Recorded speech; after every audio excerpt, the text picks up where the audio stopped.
Hello and welcome to today's video as we cover the games that took place today as all 6 regions got underway. I ran out of room on the board. Hopefully tomorrow I better allocate that room.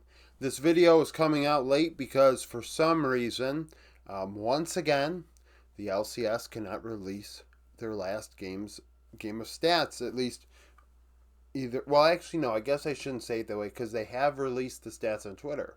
So the stats must be available. For some reason, Oracle's Elixir nor GameOfLegend.gg had Game 4 stats, so I had to manually do it. So Game 4, so the Lion Sentinel series might be a touch scuffed in addition to the fact that it's, limited space on the board. So first, we have SoftBank Hawks Gaming and DCG. DCG win in a reverse sweep. This series was 62-38 in favor of DCG when you take into account Drake's and gold lead. DCG, Feng had 3 solo or 2v2 kills in this series, going 23, 7, and 17, a team leading 33% of damage and team leading 71 kill participation. Florin had a solo kill. Hongsu had 3 in mid lane, a very dominant performance again out of the young mid laner, and Xiaoxi had 1 solo or 2v2 kill in his own right. SoftBank Hawks, Vista, 0, 6, and 37. Evie led the team in damage again, 32%, and had a solo kill. So pretty good playoff run for him. Maybe giving us that last little glimmer of what we once saw out of Evie many years ago in the LJL with DFM. Arya, 88 kill participation. Everything went through the mid lane. Drake, 17-7 for DCG.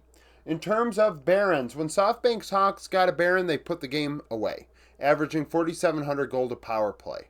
DCG weren't quite as efficient, averaging 2,100 gold a power play with their 4 Barons, and that's why it ended up being 60-40 series and a reverse sweep.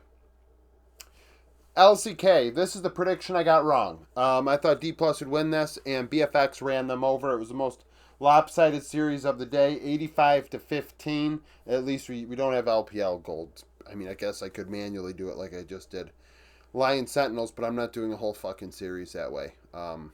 LPL can at least make it available once in a while. Now, BFX D Plus, they smoked them. D Plus struggled. Siwoo had a solo kill, but otherwise, I think he had like 4 kills the whole series or some shit. He was awful. BFX just ran them right over. Diable had a great series. Kellen, 8 kills as a support, 3 deaths, 45 assists, 80 KP.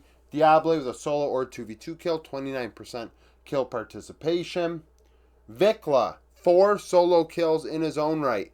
Remember, the player that played with KT, then Fly, then Rare Adam, before returning back to the LCK with BFX last year and struggling quite a bit. That team, same team that we see now, that played in summer, did struggle, but had a coaching change, and who knows, maybe that performance they had in that the tournament they had with the Grasshopper. I think that was the one that BFX won. Didn't BFX win that? They might have. And maybe that was the boost they needed. Maybe that was the Grasshopper tournament. May it rest in peace. Hopefully I don't have to see a Grasshopper have anything to do with side selection or who's going to win or whatever the fuck that was. I didn't watch the series, but I do remember that nonsense was all over Twitter when it was occurring. D plus Smash, 11, 10, 11, 33 damage share, 69 kill participation. Siwoo, like I said, had a solo kill. Clear and Raptor did as well for BFX. Drake's 8-5 for BFX.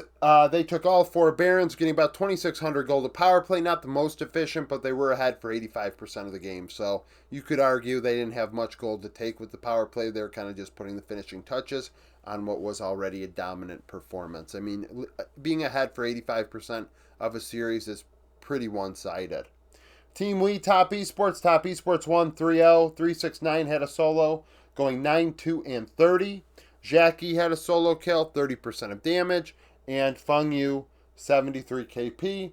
Cream, 2 solo kills. Nayu with a solo kill. Team We, Monkey, 6, 13, 12. Only 64 KP. Goes to show that the team, when it was getting kills, was kind of getting kills in response to Top Esports' aggression all across the Rift. It wasn't really Monkey initiating anything. About solo or 2v... Had a solo or 2v2 kill. 27% of damage. Cube had a couple solo kills on a... He was dove and he got an outplay, pretty much. He had two kills on Nayu and 369. And Yao Yao had a solo or 2v2 kill. Actually, I think it was the first blood. And that may have been the only time Team Wii had a lead.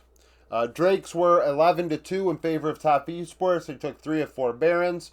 Team Wii did take a Baron.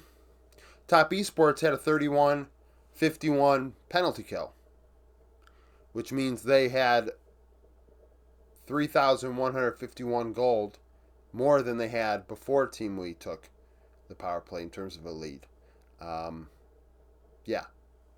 And then average of 52-53 gold lead with each, 52-53 gold power play with each Baron. So, to try and put it mildly, Team Wii's Baron was awful, and Top Esports actually had a better penalty kill against the Baron buff than BFX and DCG had on averages in their wins, just to go to show you how bad that power play was for Team Wii.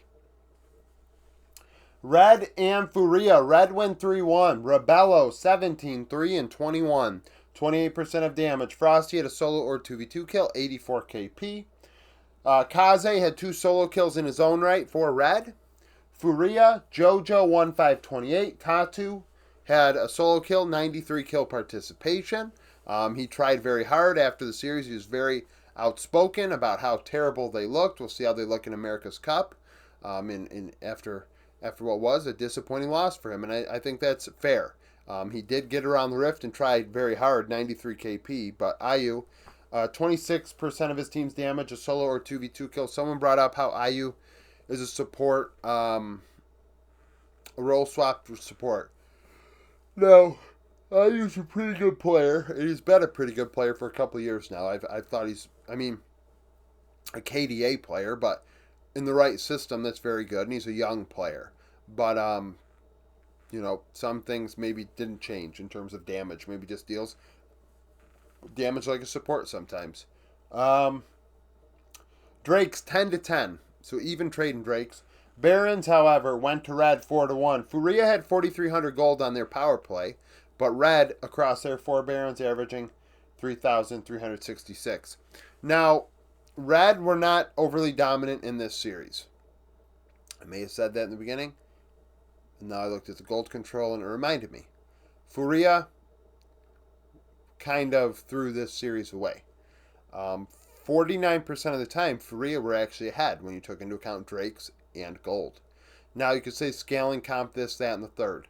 But what I'm trying to say is Furia could have just snowballed if they do the right things. They play the game out the way they're supposed to. They were in position to win this, but they didn't. And their power, they gave up 4 Barons. It's an easy way to lose as well. That is probably more frustrating than anything else to a player like Tatu's. Hey, we had opportunities to win this series and we lost it. Not so much Reds beat us, but we beat ourselves. And that is more frustrating than anything else, is when you beat yourself. Koi and KC. So, 5-game series. KC, in 2 of their 3 wins, Game 5 in particular, Game 2, you could argue all 3 wins, really, but Game 2 definitely. And Game 5, absolutely crushed Koi. Crushed them.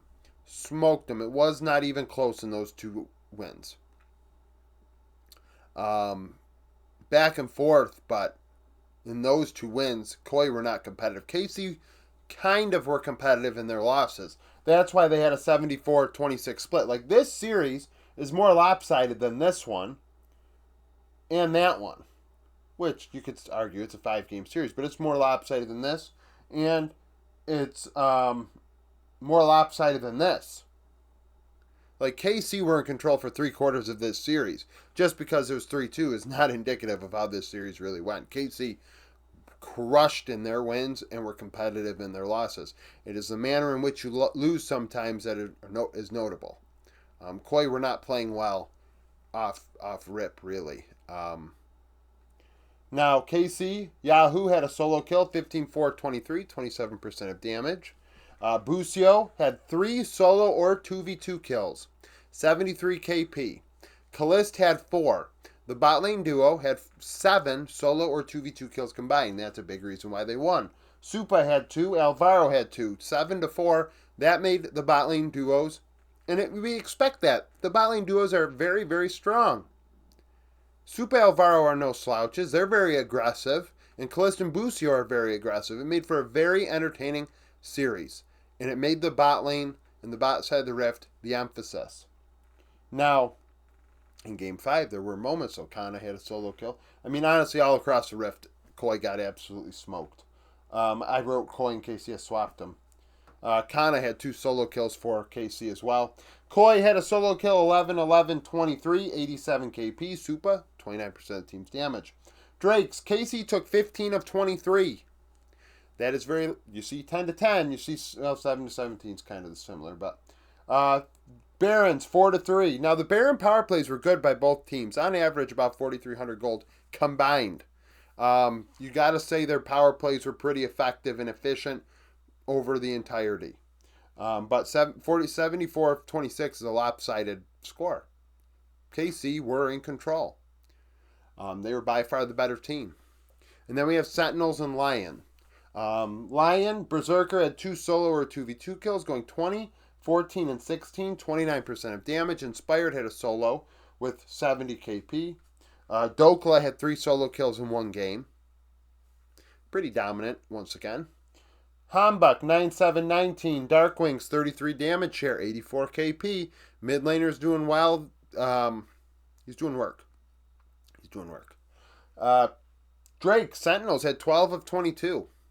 I'm pretty good with the macro, at least as far as objectives were concerned in games 3 and 4. First 2 games, it didn't make a difference, really. Lion were trading gold for Drakes, and that's why the gold lead ended up being 71-29, despite not taking the majority of the Drakes. Because they were just so far ahead in gold, they said, fuck the objective, we're just going to win the game with gold and turret plates, etc. Barons, 3-4. Sentinels actually had more. And in Game 4, you could argue, they had chances to win. They blew both their Barons. First one, only 200 gold. Second one, negative 1,300. They end up with an average of 1,800 gold of Baron power play. Lion, 5,700. That's a big difference. When you have your opportunities with buffs, you need to take them, and they simply did not. They couldn't get it done. So that is a thing. In what was a long day of games. So, thank you for watching. If you liked the video, like it. Subscribe to the channel for daily League of Legends content. Follow me on Twitter, join the Discord, become a YouTube supporter, and hope to see you again tomorrow.